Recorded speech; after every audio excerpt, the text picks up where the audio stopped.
Bismillahirrahmanirrahim. Assalamu alaikum dear students. I am your teacher Simi Namer and I am here again with a new lecture. I hope everyone is doing well at home. Let's proceed the lecture. This is my lecture number 12 for grade Prio and today we have a history class. This is chapter number 3, which is what were the causes and consequences of the War of Independence 1857 to 58. As you know, dear students, that we are already done with the syllabus of the first term of geography, and today, inshallah, we are going to finish the first term syllabus of history. So, in the previous lecture, we started to learn about the first war of independence of 1857 to 1858. And the Indian Rebellion of 1857 was a major but ultimately unsuccessful uprising in India in 1857 to 58 against the rule of the British East India, British East India Company, which functioned as a sovereign power on behalf of British Crown. We also learned about the different causes of the War of Independence, and you know that this war was fought in 1857 by Indians against the British in order to get rid of their domination. It is also given names as Indian Rebellion, Indian Mutiny, as well as Indian Revolt. But the main causes of the war were political, social, economical, military, and religious causes. But the war was started on the issue of the greased cartridges that the British introduced the new rifle, which had greased cartridges, and the cartridge was greased with the fat of cow and um, pig, which was unacceptable for both Muslims and uh, Hindus. Then we learned about the different events in the previous lecture, the different events of the War of Independence, and the main event which became the immediate cause of the war was the refusal of the sepoys to use the grease-covered cartridges. And this greased was the cartridges were greased with fat of pig and cow. On January 23rd, 1857, a sepoy refused to touch the greased cartridge.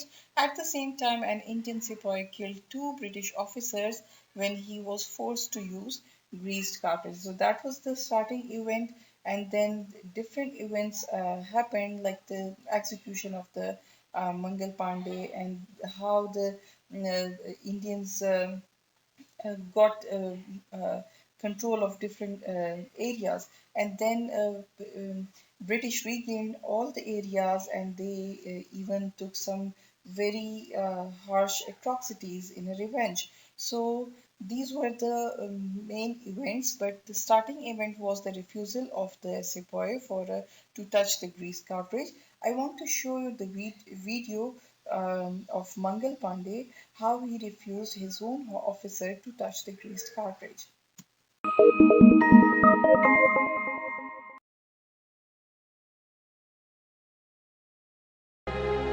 Did you see the grease material given to the sepoys Mangal? Everyone says it is animal fat. It is extracted from the cow and the pig. Hey, I will kill the ones who starve for our traditions. We have to bite the cartridges before use. I cannot use this. Their ultimate aim is to drive all of us home and appoint British soldiers in our place. This is atrocious. The cow is venerated by us. Giving us cow fat is the worst insult to us. Let us put an end to this. Let us protest. Let us see an end to this. The cartridge was greased with animal fat, primarily pig fat and cow fat, which animals are not consumed by Muslims and Hindus respectively.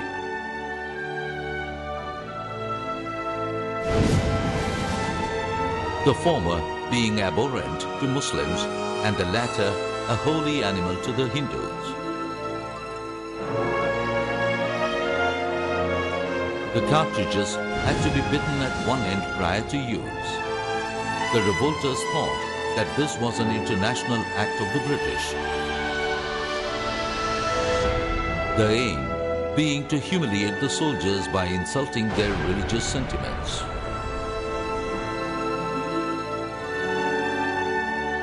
The next day, the cartridge was given to everyone, including Mangal Pandey.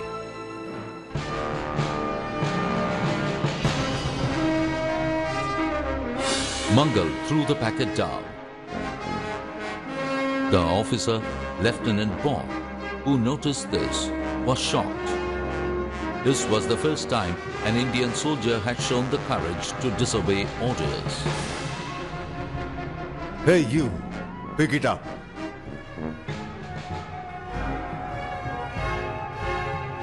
Mangal did not answer. His friends were with him.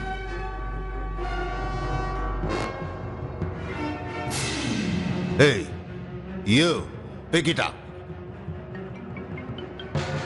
Mangal did not move. It came as a surprise to all the soldiers who were observing this incident. Suddenly, the officer takes his gun and gives a blow to Mangal Pandey on his shoulder. Mangal Pandey falls down. The next moment, he rises from the ground and gives a blow on the face of the officer with his gun.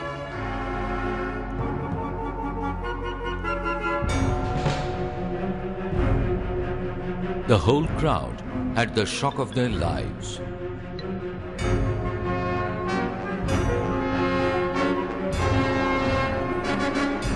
The officer was stunned for a moment. You, seize him! Suddenly, a British soldier seizes him and assaults him. Mangal Pandey falls down.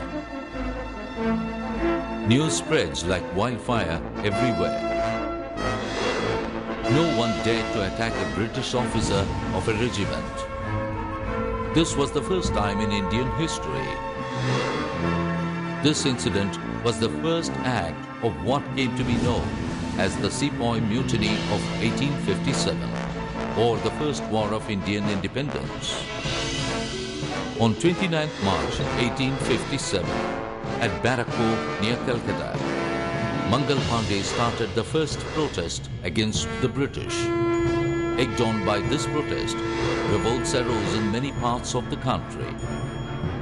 A few days later, at Barakpur, Lieutenant Bore was informed that soldiers of his regiment were in an excited state.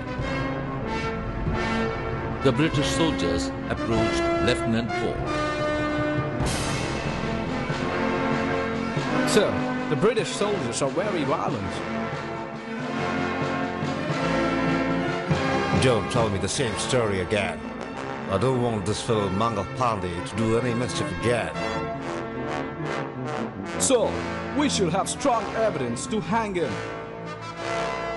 What sort of evidence do they require? On that day, all the soldiers present were Indian. Only you and me were British. The Indian soldiers will not betray Mangal Pandey. So for today's lecture, we are going to start from page number 29, and the topic is why did the war fail? So the attempt to overthrow the British and expel them to force them to leave India, expel them from India was unsuccessful. The British were to impose severe measures on the Indians for their disloyalty. Why did the war fail? In general, two causes are given in your book, like lack of unity and British strength. Let me tell you about lack of unity and British strength first, and then I'll give you the deep set of reasons of the failure of the war. Lack of unity, like there was no general plan and no attempt to work together in different places. Different groups fought for different reasons. Some of the Indian princes were interested only in restoring their own feudal powers, their own Abai Jagin. So the only real uniting force in the war was Islam. And for British strength, the major reason for the failure of Indians was that the British were too strong. Britain was one of the most powerful nations in the world at the time, and its troops were experienced in warfare and highly trained in modern methods of fighting. They also had a good reputation for discipline in the battlefield. So let me give you more deep-seated reasons for the failure of this war. So localization of war, war was localized to some areas, and like some states were undisturbed. The Gorkhas and the people of Punjab sided with the British. This explains why the ruler of Kashmir sent 2,000 troops to help the British to win the war. So some of the rulers remained loyal to the British, so the British didn't disturb these areas. So that was localized to few areas. Then was the lack of leadership. The leaders of different forces lacked necessarily skills to take charge of the whole war. The English had good leaders, and they suppressed the revolt in a systematic way. So the leadership of the Britain or the British force was very skillful then of Indians, because the leaders of the Indians were divided in many groups, and most of them were just to restore their own feudal power. Deficiency of the modern weapons, as the technical side of the rebels or the Indians were very weak. The British had up-to-date ammunitions like the bullets, the shells, or the weapons. Lack of unity in their financial resources, like during the war, farmers destroyed the revenue records of the money lenders, thus making the latter hostile to the revolt. With no proper leadership, there was a lack of direction. The rebels or the Indians had no future program to be implemented after the capture of the power. This caused the zamindars to create dissatisfaction among the rebels, and the deficiency of the inherent system. India had feudal system, whereas Britain was a capitalistic economy, which created patriotism among the English, as India was too divided in many groups. This was reason why there was no British who went against his country, whereas many Indians, princes, generals, and merchants were loyal to the British. Now on page number 30, the effects of the war. The failure of the war confirmed the British as masters of India. It had been intended to loosen the yoke of British control, but instead it tightened it.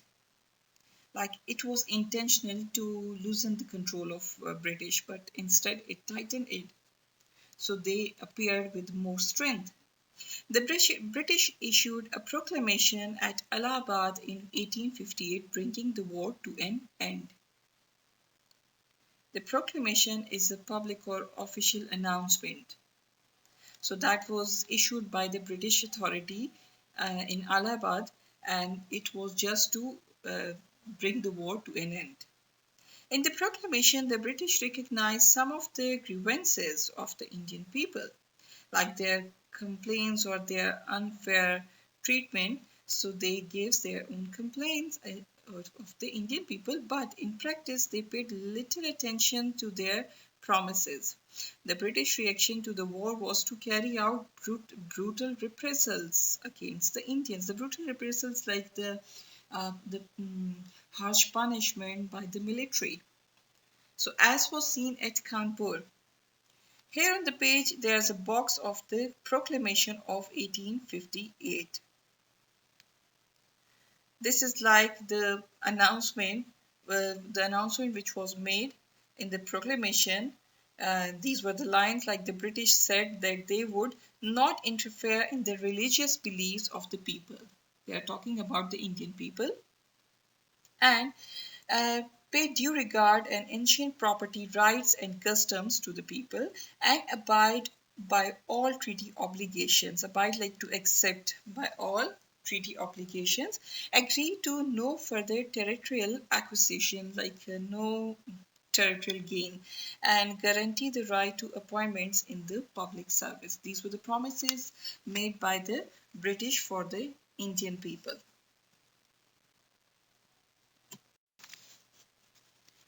So, the War of Independence, looking at the evidence. Why do you think the British might have exaggerated stories of Indian brutality of the War of 1857? Historians work with sources, but sometimes those sources do not tell the whole story.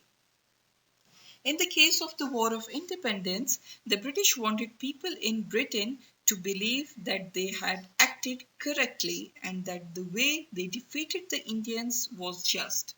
So they wanted the people of Britain to believe that they were justified. So some of the things they said or published were heavily slanted against the Indians. Slanted means like from a view, from an angle, which was like especially in unfair way. So they gave a negative impact or the negative side of the Indians. So uh, most of the sources, or we can say the material, that is heavily exaggerated by the British authorities. Now, the British rule on page number 31. After the War of Independence, the East India Company was abolished, like it was formally put to an end, the East India Company. Now, the British government would take full responsibility for all matters in India. A member of the British cabinet, the Secretary of State for India, was given responsibility for the government of the country. So, directly, the British government took the responsibility of the British India. However, the direct responsibility was in the hand of the Governor General, which was now called the Viceroy. He had over 1,000 members of the Indian civil services, like the bureaucrats, to help him administer the country. These ranged from highly paid judges to lowly paid junior administrators. Despite the proclamation of 1858, by 1870, only one Indian had become an officer. Only one Indian had become an officer in the ICS. So just think about it. The rest were only British. As for the Indian princes, those who had shown themselves to be loyal were allowed to remain on their thrones, on their territories where they were ruling. Yet they had little or no real power and were obliged, or obliged like they were legally or morally bound to do whatever British say. So they were obliged to follow the policy laid down by the British government. On the next page, after the war, Bahadur Shah was put on trial and sentenced to life imprisonment. He was sent to live out his years in Burma. So that was a revenge taken by the British government. And in January 1877, the British Queen Victoria was appointed the Empress of India. Empress, like the female emperor, that is Empress. And the Indian royal family had formally been replaced. So let me give you all these events of British rule in different headings. So these were the consequences of the war as the British started their rule in India with these amendments. All these came in a reaction of the war. The end of the East India Company, as I've told you, the government of India was taken over by the crown, so by the British government authority, and the Rajput, Maratha, and Sikh chiefs had greatly benefited them during the war. These were rewarded handsomely. So those who remained loyal within the British government, they were rewarded. Then change in the land policy of the government. Zamindars were treated well and were given titles like honorary magistrates. So they were granted some titles. Then a change in the attitude of the British. The anger of the British fell on the Muslims. Countless of them were hanged. Their property was confiscated and they were suppressed. So the British government took strict actions or strict measures against the Muslim community. Change in the function of government. The Act of 1861 restored legislative power to the governments of Madras and Bombay, and reorganization of the army as the war was started on the issue of grease cartridge and by the mutiny of the sepoy. So various groups were rearranged to prevent sentiments of national unity growing among themselves, and that was a rift in the Hindu-Muslim unity. The collapse of the revolt created a misunderstanding between the two communities. These were like the Hindus and the Muslim. So their unity came to an end. Then the setback to Muslim renaissance, the new beginning, the cultural development of Muslims were annihilated, whereas in Calcutta, the Hindus' renaissance was saved. Then is on page number 32, the Muslims. So the conditions of Muslims after the war. The British considered that the Muslim community was largely to blame for the war, and it was to be many years before they once more began to trust Muslims. In the army, the British began to recruit or to appoint men mostly from groups such as Sikhs, Pathans, and Gurkhas. Gurkhas were the soldiers from Nepal who they thought were trustworthy. The Muslims objected to British education and to use the use of English, both of which they considered to be un-Islamic, but the British withdrew funding from Muslim schools and Muslim education fell into decline. And it may well have been part of the British plan to keep the Muslims illiterate and thus prevent them from gaining public offices. As a well known British historian of India wrote at the time, that there is a scarcely or insufficiency of the demand, we can say scarcely. There's a scarcely a government office in Calcutta in which a Muslim can hope for any post above the rank of porter, the messenger, or the filler of ink pots, or a mender. So porter, the one who carry luggage or loads like a coolie, and the messenger who just give messages from one place to another. The filler of imports or um the menders. Menders are the repairer who make repairs. In contrast, the Hindus soon found favor with the British by adapting themselves to the new rule. They readily accepted British education and many of them quickly learned to speak English. Although only minor posts were offered to Indians, almost all of these went to Hindus educated in English type of schools. Thus, the Muslim community suffered as a result of the War of Independence. So here I'm going to give you their miserable condition in different sections, like the political condition, the economic condition, educational and social conditions. The Muslims were reduced to nothing. The political conditions, like Muslims were reduced to nothingness. For Hindus, it was mainly a change of masters readily accepted and reconciled with the change.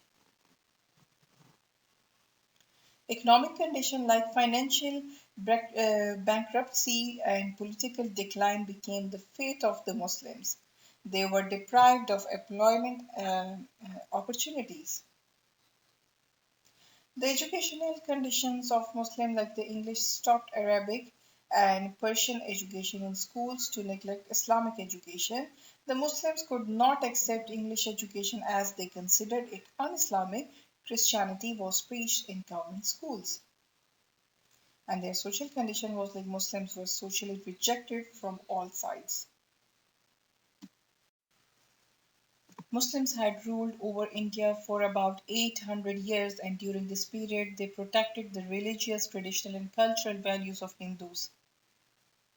Acting upon the doctrine of equality, The Muslims rulers never deprived Hindus of their rights, but now the same Hindus refuse to give Muslims any status in society.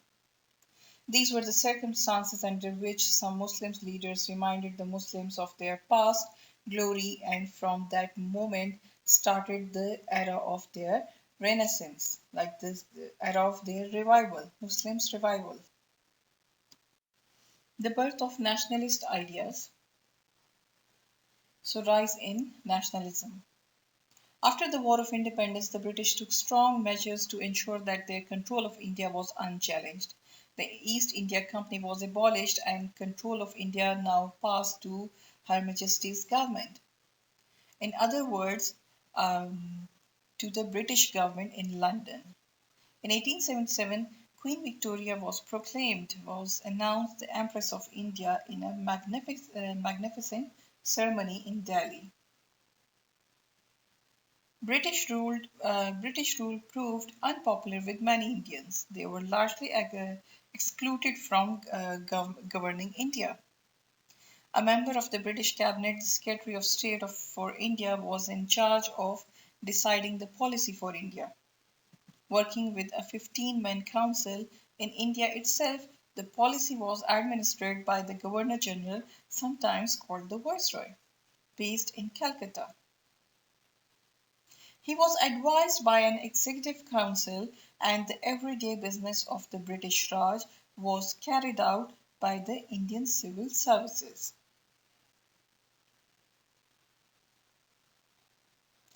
In 1858, Queen Victoria had asked that our subjects of whatever race or creed be freely and impartially admitted to the offices in our services. So they were imposing their culture on us. However, by 1870, there was only one Indian officer in the Indian civil services. So the Indian people had little say in how their country was run.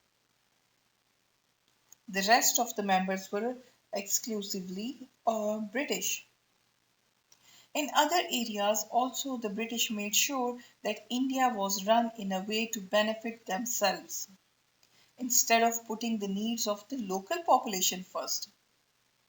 So they considered their own benefits. The British government considered the British benefits in policy making.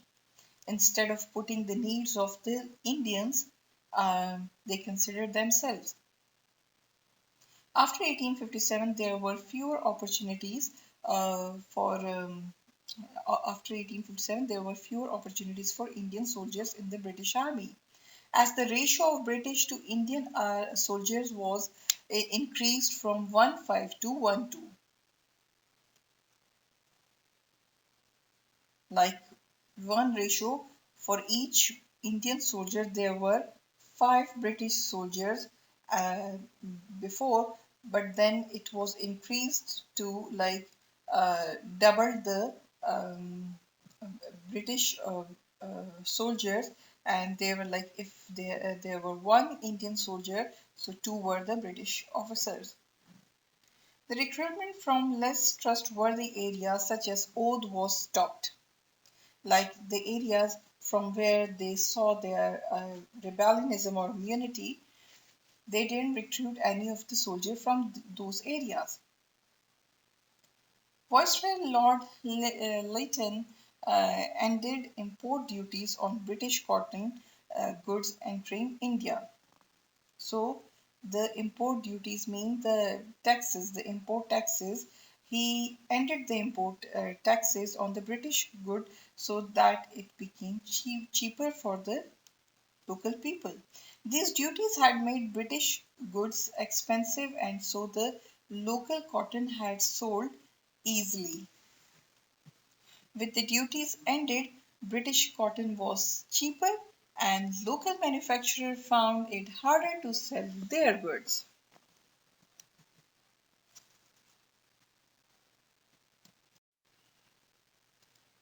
Bekhaji Rustam Kama was the well-known activist of independence movement.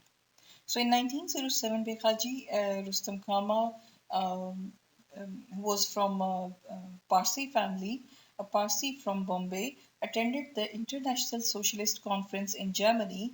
There she made a fiery speech attacking how India had suffered from the terrible tyrannies of the British rule, like the cruel government.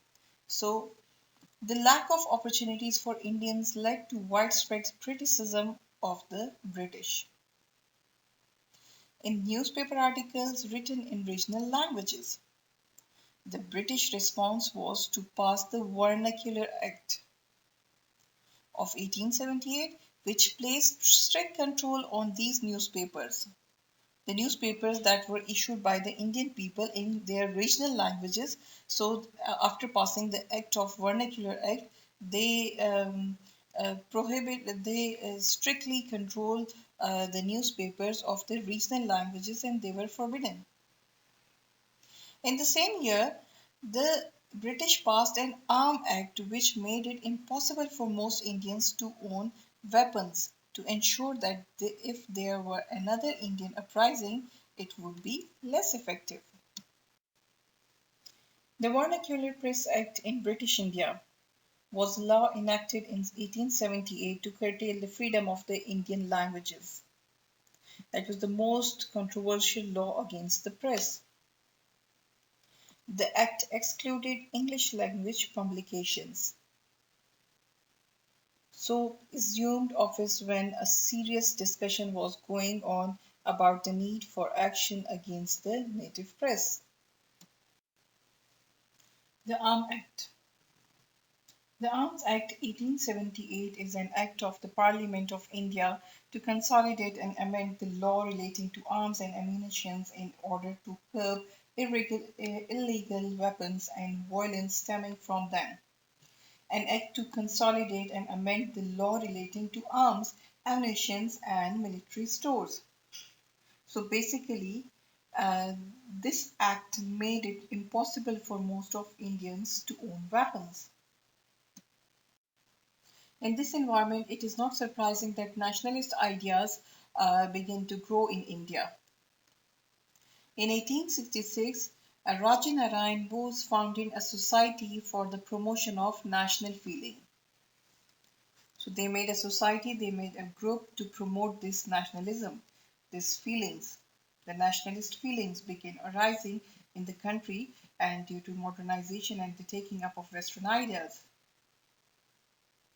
In 1867, the yearly Hindu Mela was started in Bengal, and political groups also began to spring up, such as Sarvajanik Sabha founded. Sabha is a political group, so Sarvajanik Sabha founded in 1870.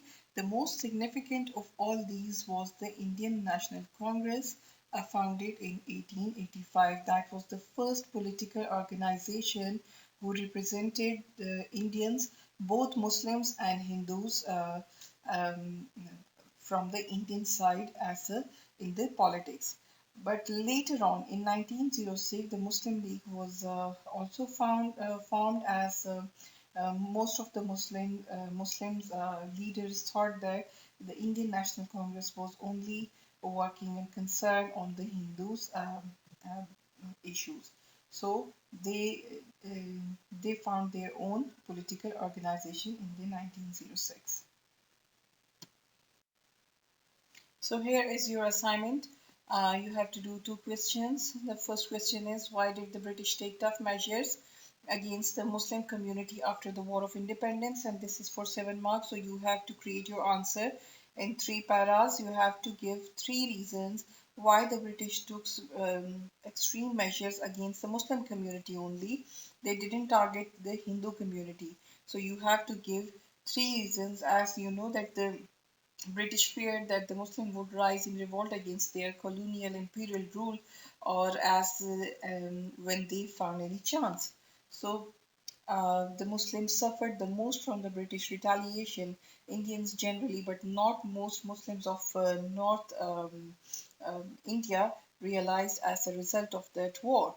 that the British could not be evicted from power until India acquired more modern European knowledge of science and technology.